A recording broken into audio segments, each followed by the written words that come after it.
Hello student, welcome back to my channel coding funda. आज मैं आप लोगों के लिए एक टॉपिक लेकर आया हूँ हेडर फाइल का। इसमें बच्चों को कुछ कंफ्यूजन था कि सी प्रोग्रामिंग में ये हेडर फाइल होती क्या है और मैं इसको क्यों यूज करता हूँ, ये सब पॉइंट्स को लेकर के आज मैं आप लोगों को एक टॉपिक लेकर आया हूँ हेडर फाइल, जिसमें कि आपकी सारी क्वेरीज क्लियर हो जाएंगी।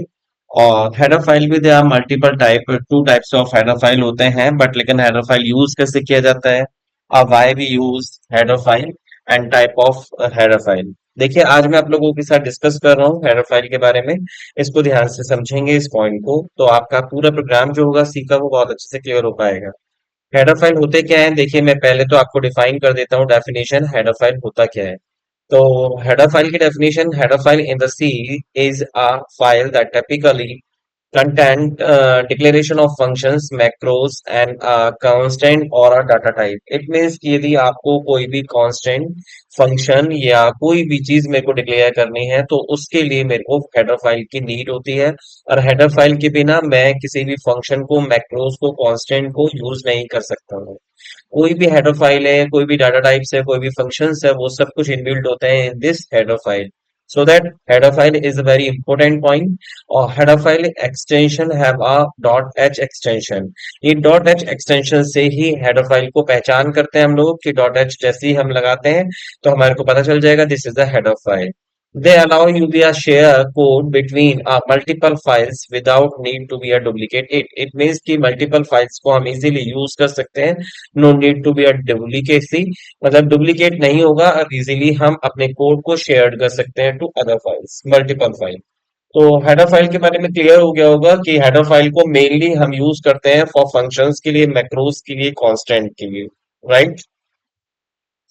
पर्पस मेनली यही होता है कि आपका लाइक यूज क्या है इसका। सिंपल मीनिंग आप ये समझें कि कोड ऑर्गेनाइजेशन, कैसे ऑर्गेनाइज करना है कोड को आपको, उसको मैटर करता है। Easy to manage a large project by the group of related functions and declarations. And function declaration की यदि मैं बात करता हूं तो that header file allow you to be a declare function before they are defined. It means कि function already defined होता है इस हेडर फाइल के अंदर, तो इसलिए हमारे को फंक्शन डिक्लेरेशन की ही नीड होती है मेरे को। विदाउट कम यदि मैं हेडर फाइल की यूज करता हूँ फंक्शन को तो प्रॉब्लम होगी, तो इसलिए हेडर फाइल का नीड बहुत जरूरी है।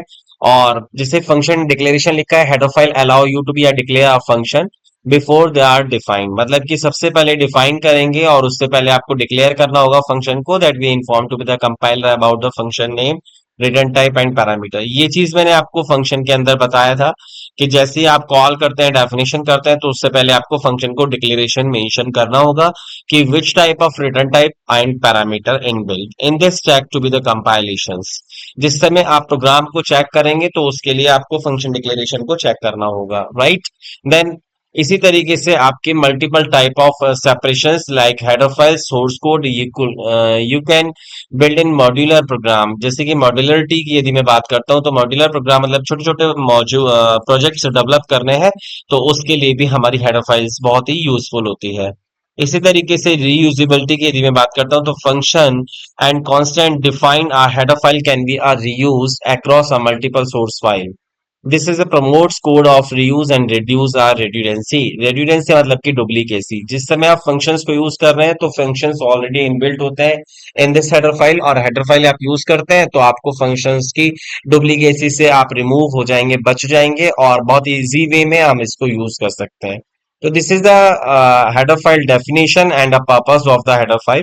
Then this is a C program. In C programming, header file can be broadly classified into two main part. First one is standard header file and second one is user defined header file.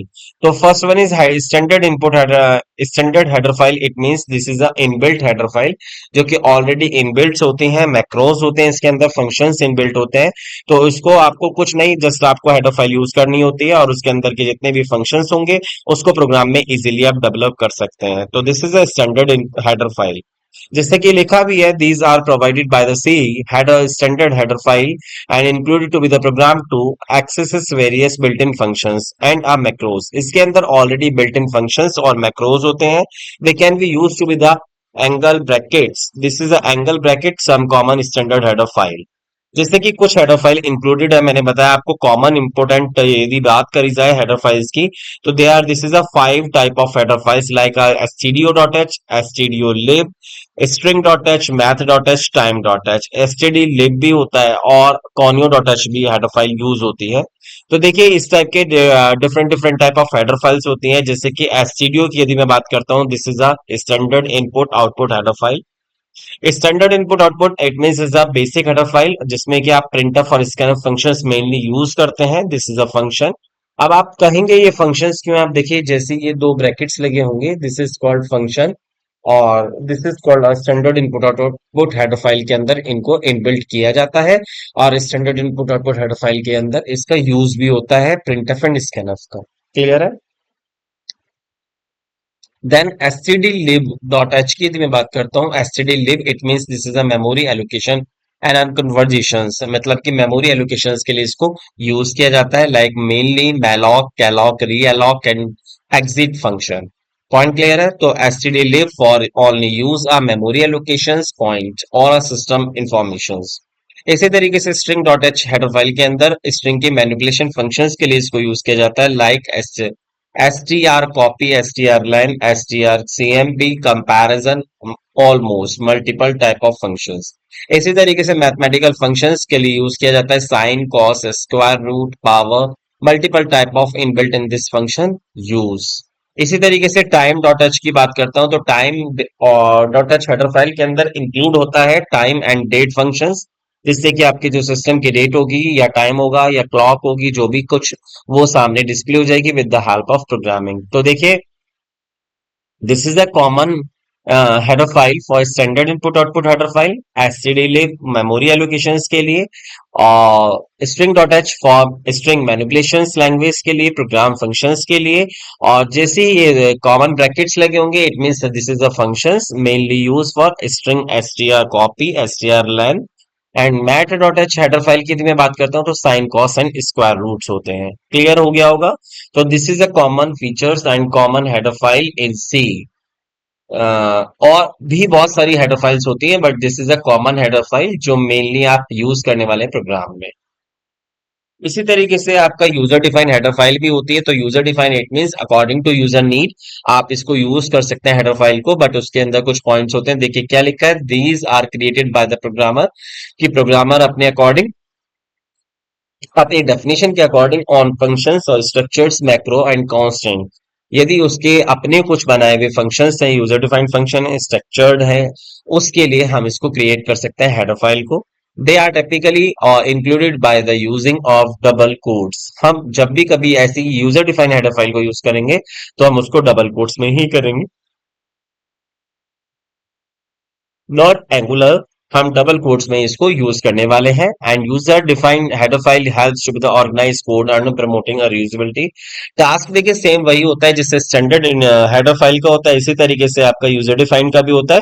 But इसमें आपको ये point ध्यान रखना होगा, हम जिस समय standard header file का यूज कर रहे हैं तो देखिए एंगुलर ब्रैकेट्स का यूज कर रहे हैं, एंगल ब्रैकेट्स का यूज कर रहे हैं, और जब भी कभी आप यूजर डिफाइंड हेडर फाइल का यूज करेंगे तो डबल कोट्स का यूज करने वाले हैं। पॉइंट क्लियर हो गया है? जैसे कि ऑर्गेनाइज और प्रमोटिंग और रीयूजेबिलिटी के लिए स्टैंडर्ड के लिए होता है, इसी तरीके से आप यूजर डिफाइन में भी लिख सकते हैं अकॉर्डिंग टू यूजर नीड, उसके अकॉर्डिंग आप इस हेडर फाइल को यूज करेंगे, क्रिएट करें। इतना पॉइंट क्लियर हो गया है?